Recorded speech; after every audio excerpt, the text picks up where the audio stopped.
Did you know you can switch between multiple commands with one click or fix your fillet radius instantly without changing anything? So guys, let's hit Z for zoom on our keyboard and draw a rectangle around our first example here. Now, if we select this polyline and click on one of the grips, we get to stretch them. But if we hit enter, now we can move around the object. And if we hit enter one more time, we get to rotate the object. And one more time, enter or spacebar as you like, we get to scale the object. No commands, just speed. Our second example. Here, let's activate the fillet command by typing F for fillet, enter. Right click and let's choose a radius of 90 degrees and hit enter again. Now, select the first line, select the second line, and as you see, we get a rounded corner. But to reset the radius to 0 and get sharp corners, press Shift, and as you see, instantly we get a sharp corner. One more trick about the fillet command, hit F for fillet, enter, instantly type M, enter. Now we can fillet multiple lines at once without having to reactivate the fillet command over again and again.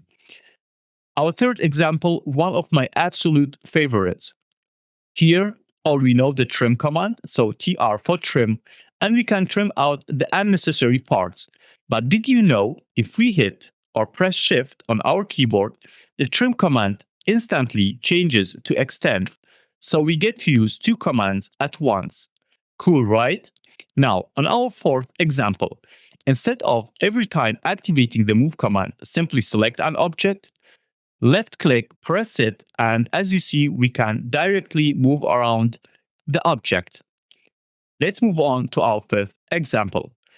Here we have a polyline, selecting it and typing P-edit, enter, and going for close, it instantly closes our polyline.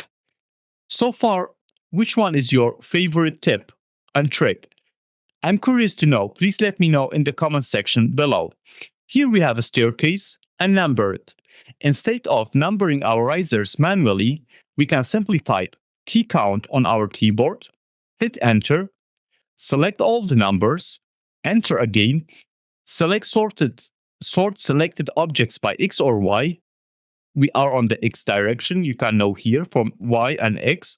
So we go for X. Now, we want to start by number 1, comma, and each one should be increased by 1 unit. So 1, 1, enter, go for override, and we get automatically our staircase numbered. Let's move on to our next example here.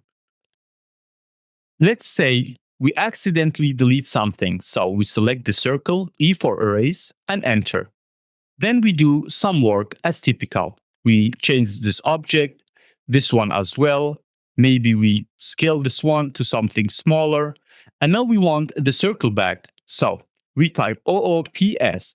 So the oops command, hit enter, and we get the circle back. So far, guys, if you like my tutorial, please consider to like and subscribe. You don't know how much it helps and motivates me to continue. Here in this simple floor plan, I will select these two doors, right click, go to isolate, and then go to hide objects. Was this the trick? No, absolutely not. Just be patient with me. L for line, enter, and let's close our floor plan. Now here it comes. We can type boundary, hit enter. Now go for pick points, click inside of our floor plan, error analyzing interior islands, no problem, hit OK and enter. And here we get a boundary inside our floor plan. Very useful to take area or to know the area of the inside of the floor plan. So now we can select our floor plan, type area, enter, enter again, select the object, and here as you see, we get the area of our internal floor plan. Let's move on to our ninth example here. Here we have our floor plan, and I want to align this sofa to this wall. Instead of doing it manually, we will simply type align, enter, select the sofa, enter again. Now choose this point on the sofa and any point on the wall, again, randomly a point on the sofa, and any point on the wall again. So 2 reference points. Now hit enter. Select scale objects based on alignment points. No. And we get the sofa perfectly aligned to our wall. My final example, and one of my absolute favorites. So here we have our floor plan, and I want to isolate, for example, every object on my floor plan that's on the furniture layer. So how to do so? We will type lay ISO, enter.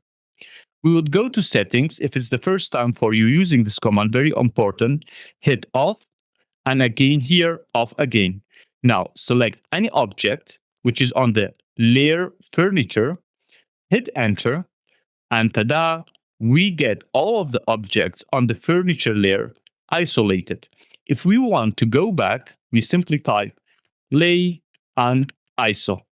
Hit enter, and we are back where we were. Great, thank you for watching. If you like the tutorial, please consider to like and subscribe. If you have any questions for me, let me know in the comment section below. See you in our upcoming tutorial.